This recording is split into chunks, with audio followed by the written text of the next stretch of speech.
Viewers হোয়াটসঅ্যাপের মধ্যে আমার একটি ভিডিও দেখতে পাচ্ছেন। অবশ্যই আপনারা দেখতে পাচ্ছেন হোয়াটসঅ্যাপের মধ্যে একটি ভিডিও। অন্য কেউ যদি আমাদেরকে ভিডিও শেয়ার করে তাহলে কিন্তু আমাদের হোয়াটসঅ্যাপের মধ্যে সেম প্রসেসে কিন্তু আমরা ভিডিও দেখতে পারি। দেখুন এখানে কিন্তু একটি লিঙ্ক রয়েছে। আমরা যদি এই লিঙ্কের উপরে ক্লিক করি তাহলে কিন্তু আমরা সরাসরি এখান থেকে আমাদের ইউটিউবে যাব, তারপর সেখান থেকে আমরা ভিডিও দেখতে পারবো। কিন্তু লোকেরা কী করে আমাদের এই লিঙ্কে ক্লিক করে না, তারা কী করে জাস্ট এখানে এই প্লে বাটনে জাস্ট একবার ক্লিক করে।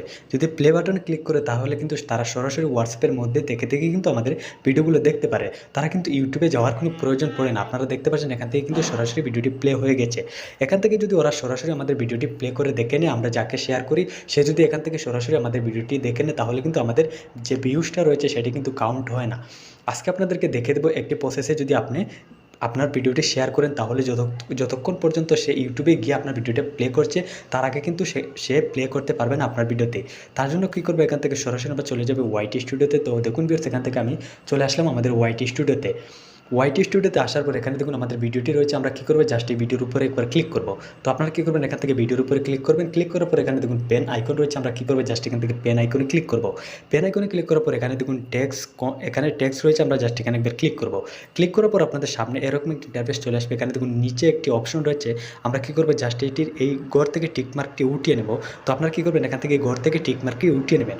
তো দেখুন বেশ এখান থেকে আমি সরাসরি টিকমার্কটি উঠিয়ে নিলাম। তারপর এখান থেকে কী করবো, আমরা সরাসরি গিয়ে এখান থেকে সেভের উপরে ক্লিক করবো। সেভের উপরে ক্লিক করার পর এটি কিন্তু আবারও আমি আপনাদেরকে শেয়ার করে দেখিয়ে দিচ্ছি। তার জন্য এখান থেকে সরাসরি শেয়ারের অপশনে চলে গেলাম। চলে যাওয়ার পর এখান থেকে হোয়াটসঅ্যাপের মধ্যে আমি চলে গেলাম। তো ভিউয়ার্স এখান থেকে সরাসরি আমি হোয়াটসঅ্যাপের মধ্যে চলে আসলাম। আসার পর এখান থেকে ভিডিওটি আমি শেয়ার করে আপনাদেরকে দেখিয়ে দিচ্ছি। তো দেখুন বেশ এখানে আমি সরাসরি ভিডিওটি শেয়ার করলাম। উপরে দেখুন নোটিফিকেশনে রয়েছে। আমি জাস্ট এখান থেকে এই ভিডিও লিঙ্কের উপরে ক্লিক করলাম। দেখুন এখানে কিন্তু আবারও আমি ভিডিওটি শেয়ার করেছি। দেখুন এখানে কিন্তু কোনো পজ বাটন নেই। এখানে দেখুন প্রথম যে লিঙ্কটা রয়েছিল সেখানে একটি পজ বাটন আমরা দেখতে পাচ্ছি, কিন্তু এখান থেকে সরাসরি কোনো পজ বাটন নেই। এখান থেকে সরাসরি যখন এই লিঙ্কে ক্লিক করবে তারপরে কিন্তু আমাদের ভিডিওটি প্লে হবে, তার আগে কিন্তু ভিডিওটি প্লে হবে না। তাই আমরা কী করবো, এই প্রসেসে আমাদের ভিডিওগুলো শেয়ার করবো। আমাদের ভিডিওতে কিন্তু ভিউ আসার অনেক সম্ভাবনা থেকে যায়। তো আশা করি ভিডিও বুঝতে পেরেছেন। ভালো লাগলে বেশি একটি লাইক দেবেন। অসংখ্য ধন্যবাদ।